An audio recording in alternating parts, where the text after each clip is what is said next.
Excuse me. We'll be doing that together as we learn more.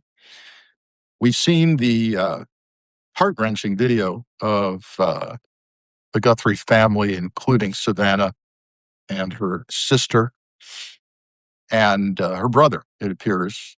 And I'll say this: it was well done. Having done a number of kidnap abductions in my FBI career and supervised a squad that handled all child abductions in Northern California for a period in my career, I can tell you the time sensitivity here and the number of resources devoted to something like this is just phenomenal. There's no agency better, and I know I sound biased, but there's no agency better, no people better to handle a real abduction than the FBI. The nationwide resources, the muscle memory that's instinctive, the crisis negotiators that come alongside the family. I could do an hour or more on how the FBI handles abductions, negotiations, or, potential ransom demands, all of that. And I couldn't be happier to see that the Bureau is now fully involved. I could be happier if I thought they were fully involved from moment one, from the moment that Pima County sheriffs thought this was a crime. I don't get that sense. The very first press conference from the Pima County sheriff, he was asked repeatedly about other agencies and the FBI specifically, and I didn't like what I heard on that first press conference. I heard, "We work every day with these agencies. They're offering their help to us." But they're in now. But every moment counts, as you know, with the health here. If you want to learn more, I'm not going to do, I've got lots to talk about today. I'm not going to do a whole hour on abduction protocols. There's a lot of talking heads out there who pretend to know the things they don't know. If you want to know more about how I do this, I had written years ago a series of articles in Security Magazine about, particularly for the corporate security crowd, on how to handle abductions, particularly if there's ransom involved. And you can look that up on the internet. It's yours if you need some time. If you got some time on your hands and you want to learn more, the press conference has not yet started. You can go to you could Google Security Magazine, my name, and or the title of the series I wrote. Our executive is missing. Our executive is missing, and you'll see how. Particularly the crisis negotiation side. With family abductions, with an abducted family member, I should say, it's not unheard of that an FBI negotiator actually sleeps in the family's home to coach them through any phone calls or demands they might get. But the video we saw with Savannah and family members was well done. They put a personal human face on Nancy. You want to do that. You want an abductor, potential abductor, to view this person as not just a means to an end, but as a person with family members who love her. And they also put a human face on themselves, right? Whoever has done this might view Savannah Guthrie as an extremely wealthy woman with tons of money, and maybe that's true, but you could see she was dressed down in jeans, as were her two family members. They just want to portray themselves as ordinary people, which they are. I do have source information that I'm going to share with you. I wouldn't use this, and I've refrained from getting on and talking about this case because Savannah Guthrie was part of NBC News. I was part of NBC News for 8 years. I'm very familiar with the Catalina foothills. I lived there. I know exactly where this happened, and shopped right near there very often. But the cameras that were ripped out, you're hearing about security cameras that were ripped out here. A couple things real quick before this press conference starts. Those cameras, according to a credible source, were installed very, very recently. Laura's asking, did they find Nancy? Not to my knowledge, but there's a regularly scheduled press conference about to start. I don't know what the topic will be. What does it mean that they were installed recently? Well, it means very few people would know that those cameras were installed recently, right? They haven't been there forever. So that increases the likelihood that whoever did this, and it could be plural, by the way, moving a woman who's not mobile outside of the home, down the driveway, as the blood trail suggests, may not be the work of just one person. But it suggests that someone's familiar with the house, potentially, and that the cameras there are new, and that again makes the universe smaller of people who would know about those cameras. Doesn't mean it's a family member. It could just mean somebody saw the cameras being installed, or it could be a landscaper, it could be a delivery person. You have no idea, but it does increase the likelihood that we're talking about a family member for sure, potentially someone who has access to the house. Let me say that. So I've told you where you can find my writings, a series of writings in Security Magazine about how to handle abductions. I also will tell you this: I have a working theory, in addition to someone, this being the work of somebody who's familiar with the home and or the family, which is that the ransom demands that we're hearing about, which maybe at this press conference starting in just a minute, might shed some light on. We're hearing that these various so-called ransom demands contain information that is very detailed, reportedly. And they have been unable to debunk the ransom demand notes. In other words, they contain sufficient enough detail about what Nancy was wearing and or what the house looked like inside, that they can't make the ransom demands go away. And I believe the theory that those are legit go away. And I believe that's why we saw Savannah and her family get on and do the video, because the police cannot rule out that the ransom demands are legit. But here's my working theory on this. The ransom demands came in relatively late in the game and to some odd places. Now, one came in allegedly to TMZ. That's a national platform out of Los Angeles that covers celebrity news. Okay. Maybe, yeah. One came into a local Tucson news station. That makes a lot more sense, perhaps, but you get national coverage, you get local coverage. But they came in late, in my experience. So this raises the possibility, in my mind, that this ransom thing, if legit, is an afterthought. That it's an afterthought. That it wasn't necessarily the objective to begin with. Okay. What does that mean? We could be dealing with a crime of emotion, anger, temper. And then to cover the tracks, someone said, let's try to make this look like a kidnapping for ransom. It's just a thought. It's just a thought, folks, based on my experience. I could be wrong.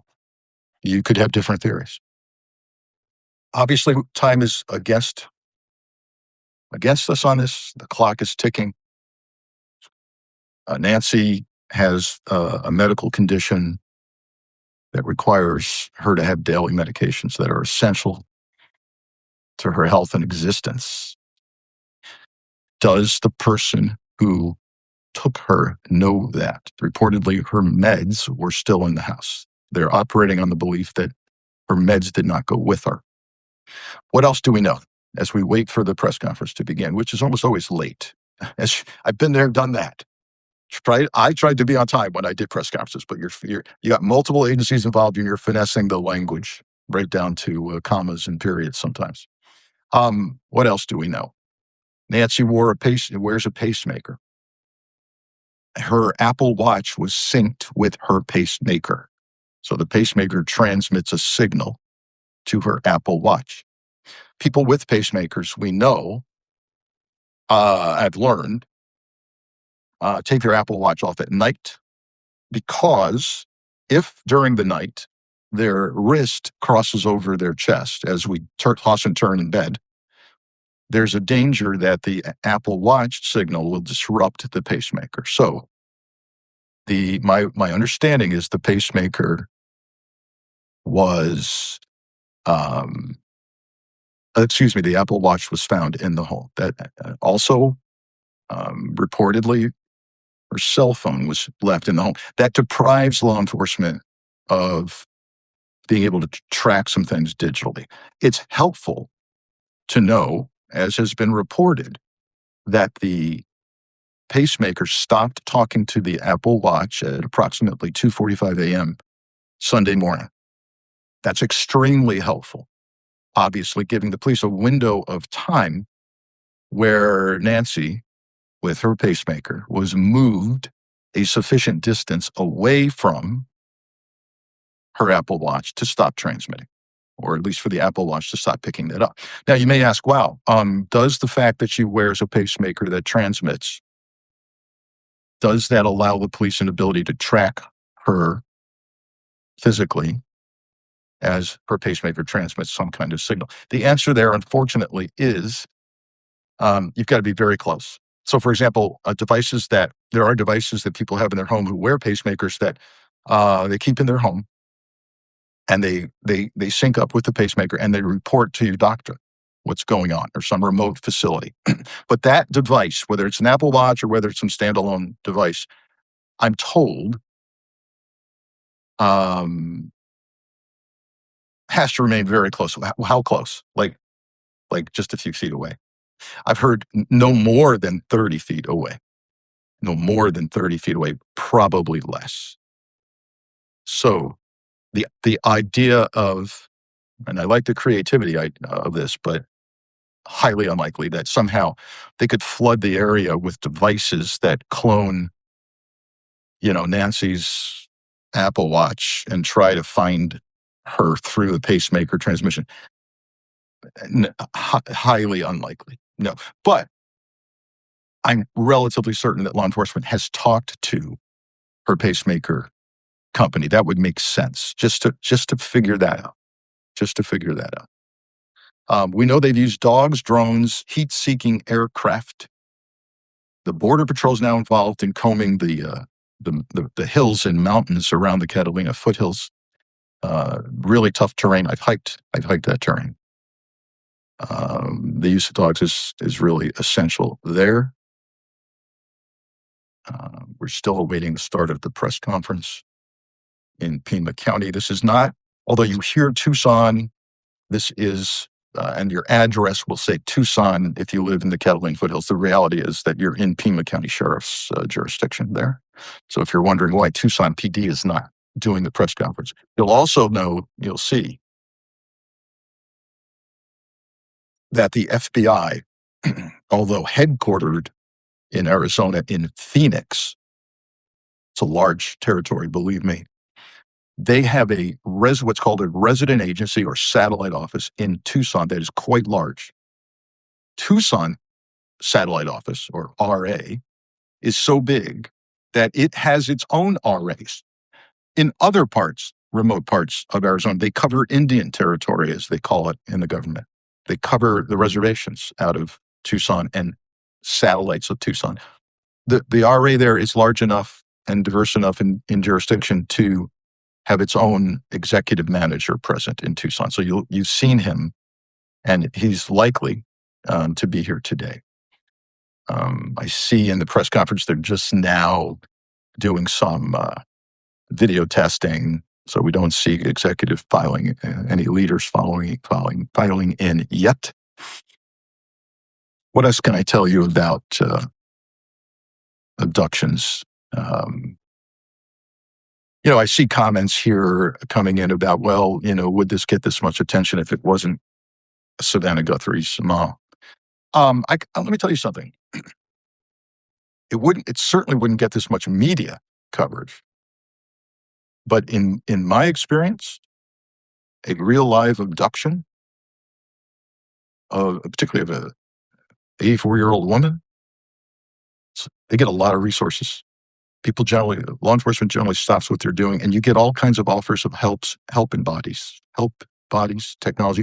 What does the FBI bring to the table? I already mentioned the negotiating side of things. If indeed you get a legit ransom demand and you have to start negotiating, And again, my article in Security Magazine, Our Executive is Missing, my series of articles there will help on that. But the digital side, the tech side of this is really, really important.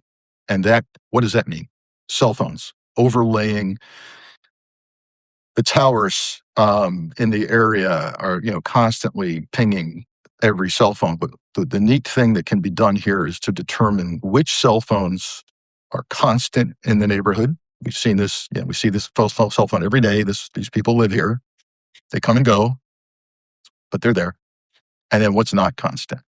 What's the new cell phone that showed up around this time and left around that time, right? That's really essential.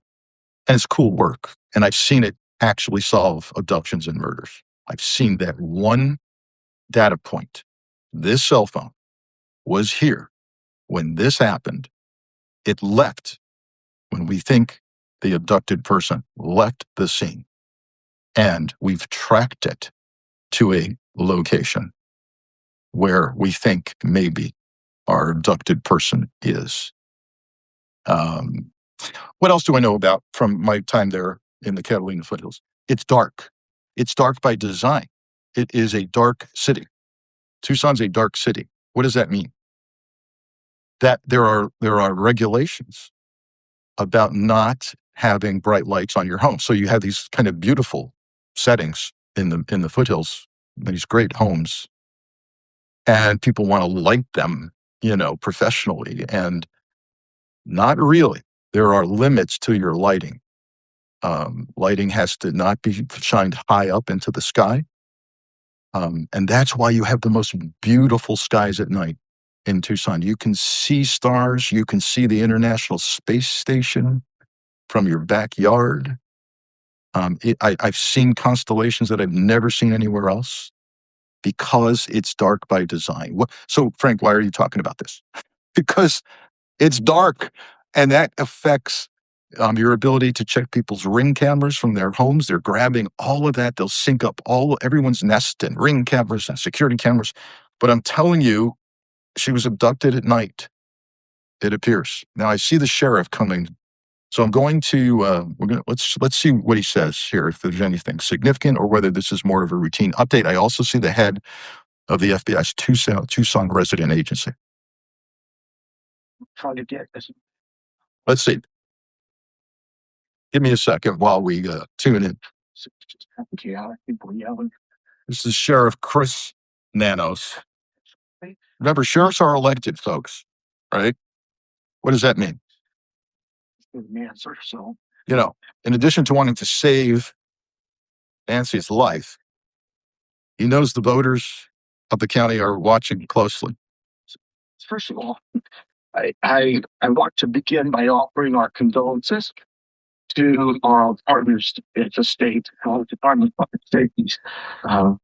So right now, the sheriff is offering condolences to the state Department of Public Safety, who apparently lost some officers in a helicopter crash. I don't know if that crash is related to the search for Nancy Guthrie. It's horrible either way. Along the same lines, we all saw tonight, time to speak up, not yell. He's not, look, he's a genuine, down-to-earth guy. He's not the polished guy you might expect at a press conference, but that doesn't matter. Family, they just hurt. He's been very emotional in the past. You may have seen him tear up at a recent press conference. It's a small town. Catalina Foothills, everybody knows everybody. It's the entire team here. They know the Guthries. And he gets emotional. He's talking about the emotions around the video issued yesterday from Savannah and the family. Again, so he's saying, we think Nancy is still out there. Okay. So that does not seem to be a significant update, but carefully worded, isn't it? She's still out there. Well, no kidding. He didn't say she's still alive. He said, we want her home. Just as she did. But I have other partners out there who have stepped up. He's going to thank partners at this point. We're likely to see another plea for public information. Um, for the public, boy, the public's gonna get to this. Let me also share with you, just because I'm in, I've been through this. I've been through it, and administratively, things really, the details matter to me.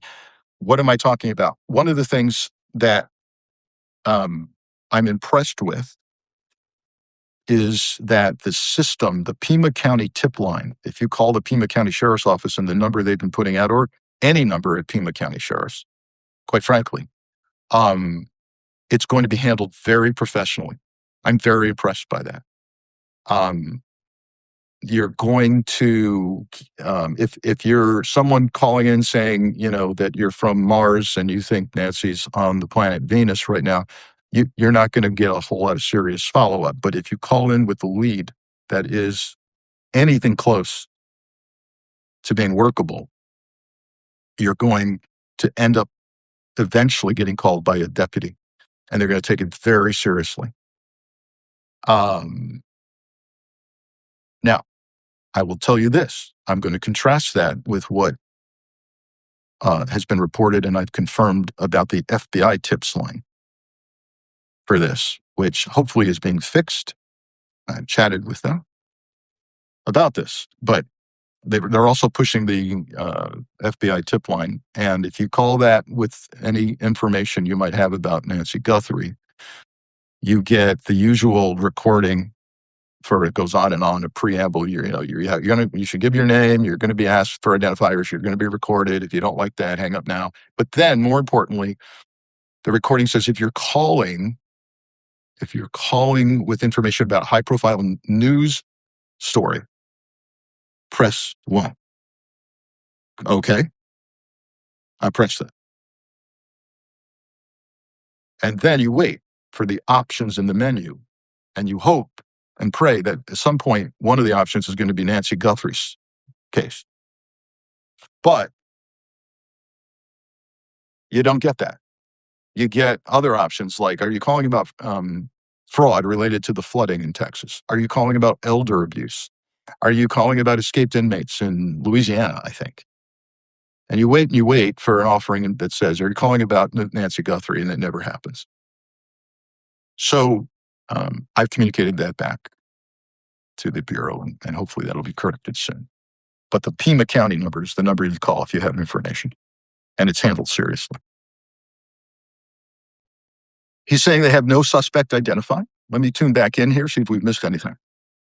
This time. Yeah. Identified a suspect? Unidentified a suspect or person of interest. So, okay, let me translate that for you. Because suspect is a higher standard, right? Suspect is somebody, we have reason to believe this person may have done it. That's a suspect. A person of interest is someone who we got to take a hard look at this person. We need to question it. We want them for questioning. Something's not right with their story, right? That's a lower level. What the sheriff just said is they have neither a suspect nor a person of interest. And let me tell you something. That's not good news. I'm going to be blunt. It means they have not a clue. That's not good. That's not good. At this point in time, with a woman who needs her meds to stay alive, that's not good. And I'm sorry to hear that there's neither a suspect nor a person of interest. The other thing we've heard is that there's been a lot of attention paid. In fact, one journalist reporter has really claimed that they have a source saying that the Nancy's son-in-law, Tommaso Cioni, who's married to Savannah's sister, Annie, is somehow a suspect. That could be, but the sheriff has come out and said, no. And now what have we heard him say? They don't have a suspect or a person of interest. Let me tune in and see what, if anything, we've learned here. Yeah, we're still hearing the same timeline. Yep, we're still hearing this, that here's what happened. She's had dinner with I and there's confusion on this, by the way. She had dinner with family members Saturday night. Um, and what's been reported there, it was either her daughter Annie and or um, Annie's husband Tommaso, who comes from Italy and is a part-time musician, poet, sometimes school teacher in the area, science, biology at a school in Oro Valley, the basis school. And it's not clear through reporting whether it was the two of them with Nancy uh, at dinner Saturday night or whether it was just Annie. But there is clearer reporting that Tommaso may have been the son-in-law may have been the one to drop her off at home around 9:30, 9:45 in the evening. Um, maybe the last person to see her. So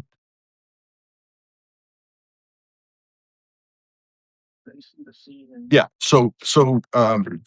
then the sheriff is going through the timeline saying, look, she didn't show up for church Sunday. She's a regular churchgoer. I believe it's St. Andrew's Presbyterian right there in the foothills. Been there. I attended a service there one time. And she's so regular that the minute she didn't show, around 11 a.m., friends called the family. And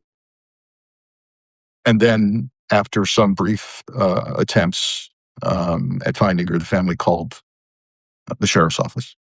Officers responded quickly. It's always, one of the things that happens in these cases is they find blood on the scene. Very important. If you don't know that, there's blood drops from the front door of the home down the driveway, and reportedly, that blood has been matched to Nancy's DNA. So reportedly, we're talking about Nancy's blood. That's when, of course, the sheriffs decided we have a crime scene here. Why? Nancy's not mobile. If you haven't heard, while the sheriff and family describe her as sharp as a tack mentally and intellectually, now we're seeing the pacemaker disconnected. Yeah, we know that. Software detected someone on camera at 12:12 a.m. Sunday morning. Okay, that's obviously incredibly significant. Incredibly significant. So someone was detected on the cameras. Remember, if you joined late, I do have a source saying those cameras at Nancy's home were installed very recently. Recently enough that people would not be familiar with their presence unless they were familiar somehow with the home or saw them being installed.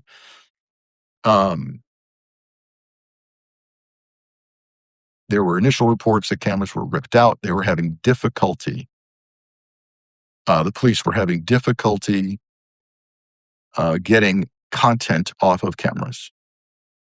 And it was very frustrating. And now we hear, perhaps the biggest news of this press conference, I will say the baddest news of the press conference is the sheriff saying there's no suspect nor person of interest.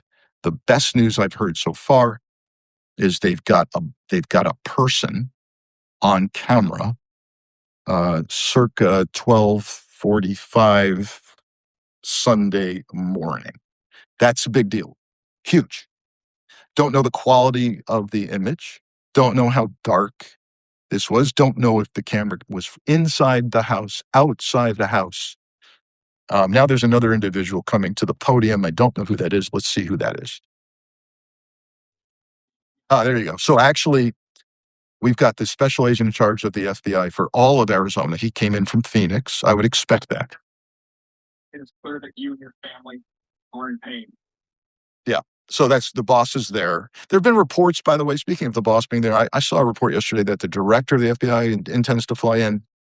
I don't see him here. I'm going to be honest with you. That's the last, having been there, done that. It's the last thing in the world the field office needs is headquarters executives flying in. I mean, they're going 100 miles an hour right now. And, just to stop and do that briefing. You're doing it, by the way, you're doing it like 2 to 3 times a day to headquarters. You're on the phone or on a video call. Um, we're getting some reports that the video image, the doorbell camera disconnected at 1:47 a.m. So that's a ripping out. That's what we're hearing with regard to the ripping out of the. So someone knows the cameras are there. Presumably they ripped them out before. We're hearing an FBI award being announced of $50,000. $50,000. So let me give you some background on that. Having been there, done that.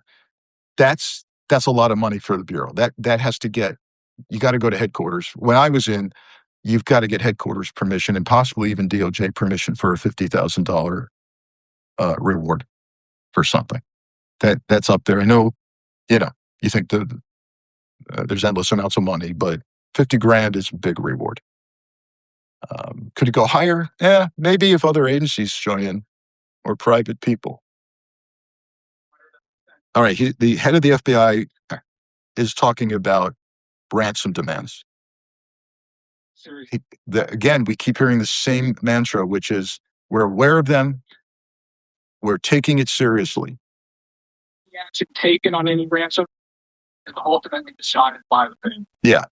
And he's saying, look, any action taken on any ransoms, and by the way, he hasn't yet said they're legitimate ransom demands, right?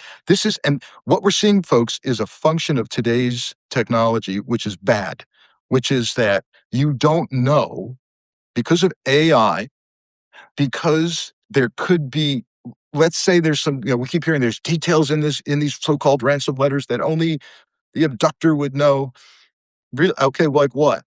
Like maybe there's photos of Nancy. Maybe the inside of the house is on Facebook. Maybe we don't know. So it's confounding to law enforcement today. It used to be real simple. Send us a photo of Nancy holding today's newspaper. Remember those days?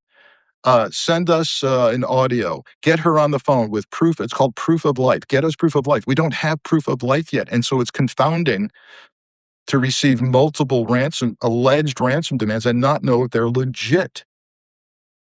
We're still seeing now the head of FBI Arizona, Phoenix field office, he's saying he's still calling for public help. He needs help from the public. They are nowhere, folks. But the best news is an image.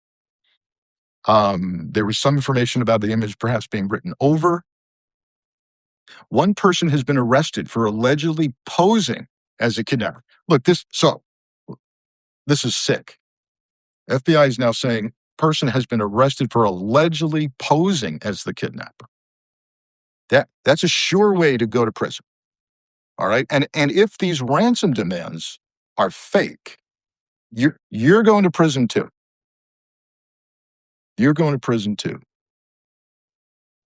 Because the resources that have to be expended figuring out that you're fake could have been going to saving Nancy's life. So I'm just giving you some of the inside stuff that I've had to deal with myself. And also just is potentially needing cooperator tech companies usually say that surveillance video is available. Tech company that we sent. So they're working with the tech company. They've run out. It's not going well. The video camera surveillance. So they may have an image, but it's not helpful. They've worked with the camera company, and they seem to have exhausted all technical leads with regard to extracting decent video surveillance of what happened. This is not good news, folks. And it goes back to my theory that someone knows the house. Yes, is it possible a complete stranger saw the cameras and ripped them out? Yes, sure. I'm listening. 1:47 a.m. doorbell camera disconnects. 2:12 software detects person on camera. 2:28 pacemaker app shows disconnect from the phone at 2:28. Okay. You've got a window. You've got a short window. Why is that helpful of time? When you're doing your cell phone analysis, this is really helpful rather than combing through a gazillion amount of cell phone pings. You've got a tight window of time now, right? So that that whole midnight to 2 a.m. period, even 1 to 2:30 a.m., really helpful in the cell phone analysis if the abductor or abductors took their cell phone with them, right? We make these assumptions because we carry these things everywhere we go. But people are now smart enough to ditch the cell phone. There are other ways to do this. Um, there was likely a vehicle involved in transporting Nancy away from the scene. Um, you know that a modern new car is going to have all kinds of technology in it, including geolocation for emergencies, right? Teslas certain Teslas take imagery and videos, but you don't know what car you're looking for, do you? You don't know. The head of the FBI is now again kind of waffling on the legitimacy of the ransom demands. It's a very difficult time. We're into the question and answer period, which I don't sadly. Um, and then one last thing before I go. I know this guy. I know the head of the FBI in Arizona. He was number 2 in Houston. It's a good guy, smart guy. I'm glad he's there. Um, he's noting right now, reiterating that any action on any ransom demand would be the decision of the family. That's very true. That's very true. I've had families, say, look, what should we do? We pay, don't pay. Ultimately, that is the decision of the family. You coach them through. You do the pros and cons. You tell them this sounds legit or not. But ultimately, that's their decision. But remember, if you're just joining now, um, if you're just joining now, I don't. I think that this ransom, if it's legit, these ransom demands, I think it's an afterthought. I think they came in too late. I think there's something else going on here. I think that this was all about ransom. We would have seen ransom demands almost immediately. That's just my gut telling me this. Yeah. I hope it wasn't an emotional flash of temper from someone who knows Nancy. And then as the afterthought, let's make this look like a ransom demand to cover our tracks. I hope not. Hey, so Marilyn's asking why 50,000. I've covered that earlier, and if you're just joining us, that's actually near the top of what can be done from the FBI alone, and that requires headquarters permission. So they got headquarters and even DOJ permission for a 50 grand reward. Can it get larger? Not necessarily from the FBI alone. Can other private organizations, can the sheriff's department, Crime Stoppers, all of that join in for a much larger reward? Sure. Can the Guthrie family say we're going to throw in $1 million now? Sure, but they're also a family waiting for whether the ransom demands are legit or not, right? So if you know something, please call Pima County Sheriff on that. All right, I want to cover some other items real quick because God, this is heart-wrenching news. I wanted to cover it. I wanted to share what I know about working abductions. But gosh, there's some horrific news going on with the Trump administration and elsewhere. And let's go to that. Let's go to that because it's outrageous. And look, Steve Bannon's come out. And by the way, I believe that Steve Bannon has the ear of Donald Trump. And what has he said on his show? I'm going to quote Steve Bannon here. We're going to have ICE surround the polls come November. We're not going to sit here and allow you to steal the country again. I don't know who stole the country yet, but he thinks someone has stolen our country. All right. What do we get from this? Folks, I said long ago that 12,000 ICE agents and the budget that dwarfs the rest of federal law enforcement combined is not just about rounding up undocumented migrants. It is designed to be a secret police force for the administration. We have it here. We're going to have ICE surround the polls come November. It's the midterms, folks. They're very worried about the midterms, and they're going to lose the midterms without cheating if they don't cheat.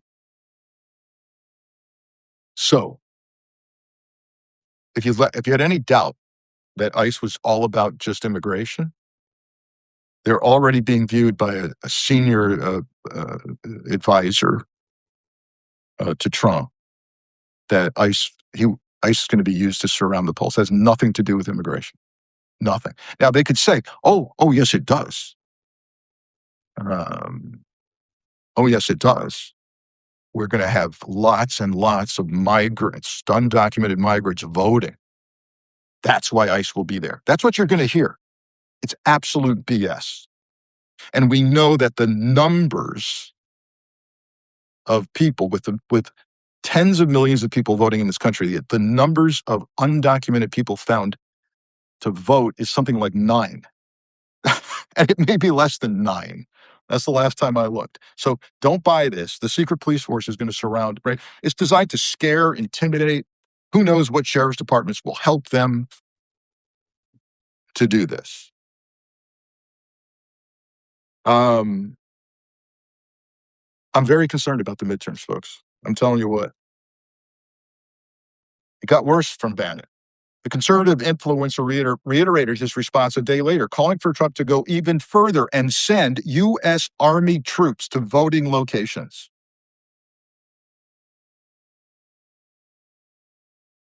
They're telling us what they're going to do.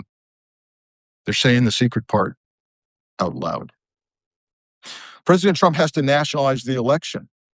You've got to put, not just, I think, ICE, you've got to call up the 82nd and 101st Airborne on the Insurrection Act. So he's calling for the Insurrection Act to be declared for the midterm elections. Okay?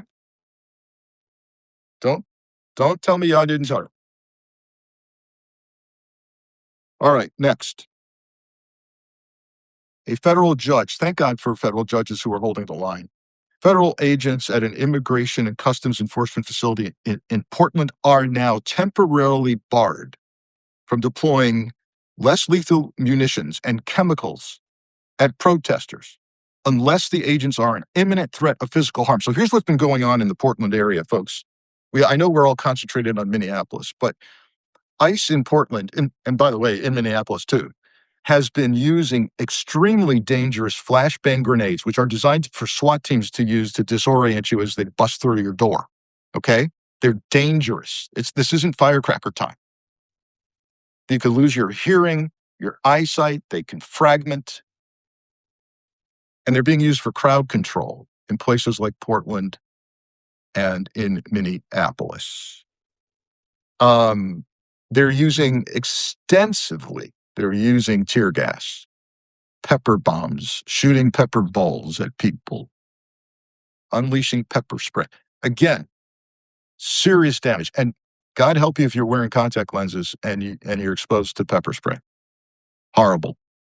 Horrible. It gets trapped in there. It's an oil. It's tough to get out. And people with respiratory problems, asthma, etc. This stuff is nasty. And a federal judge in a scathing ruling out of Portland, Oregon has said, that's enough of that.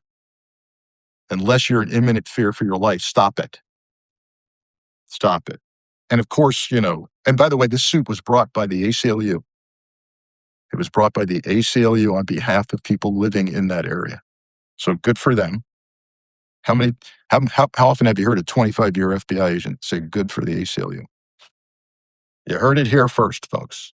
You heard it here, folks here. Lobbing tear gas, flashbang grenades, pepper spray indiscriminately at the crowds.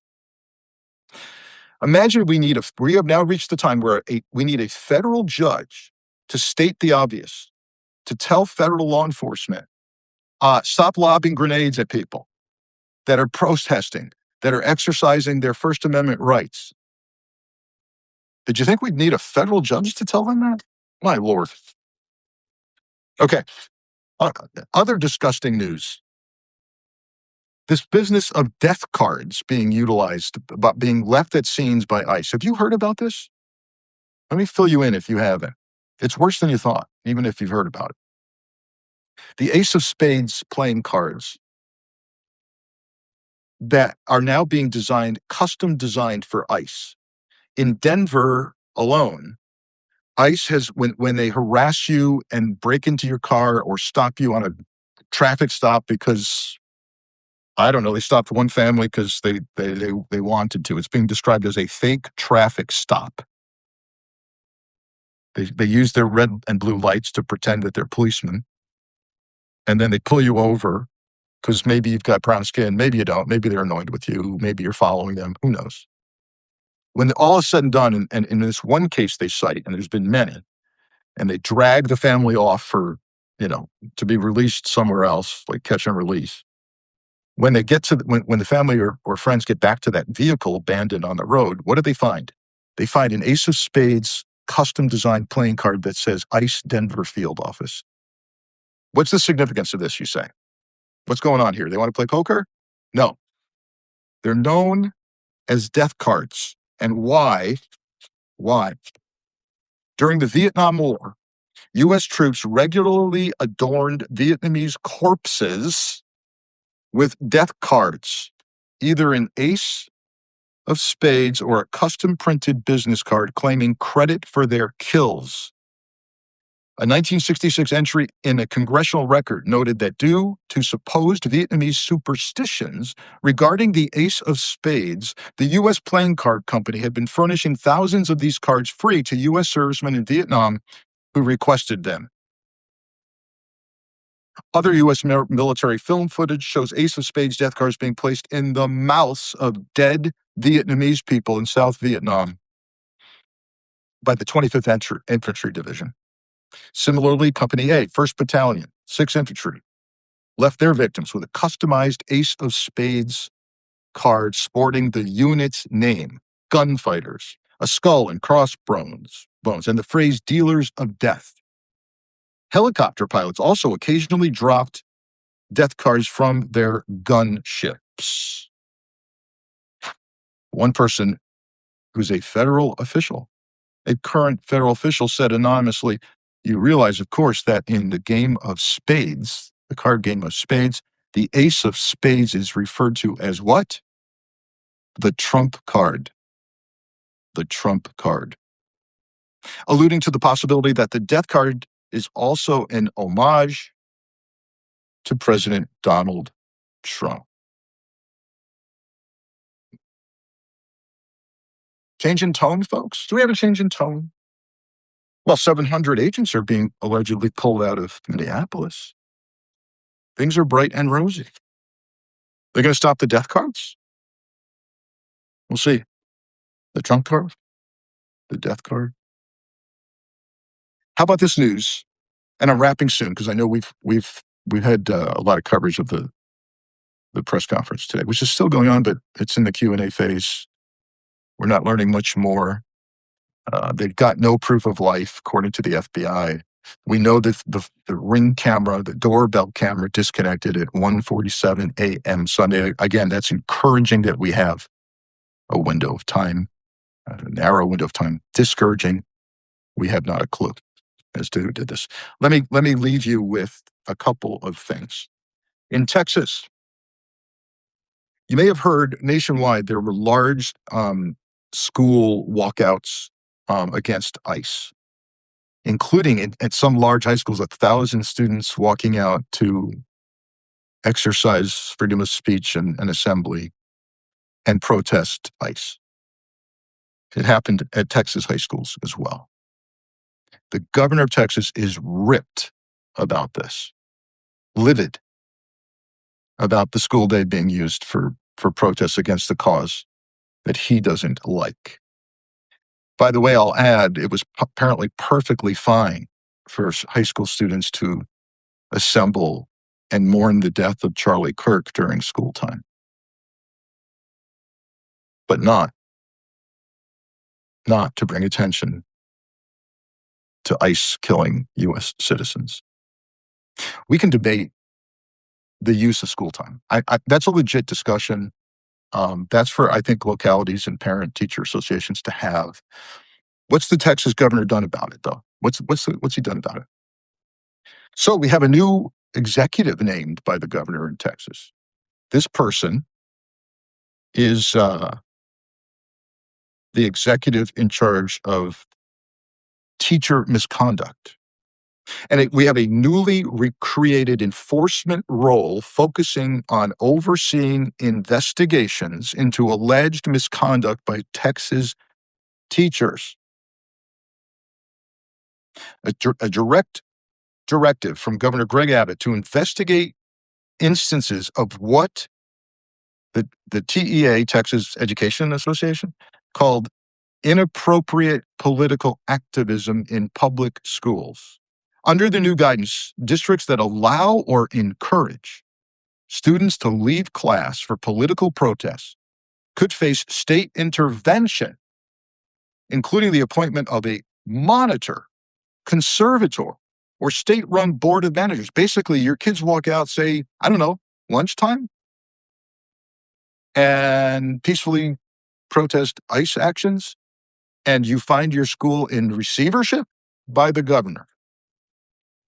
And he's got an executive who's in charge of this now, monitoring political activity. Does that sound like, again, legitimate action, right? There was a time when I had kids in high school. I do want to know what they're doing during the day. And I do want to have a dialogue about it. But now they're saying the school could lose their funding over this. And there's a government guy overseeing this political activity. Holy cow.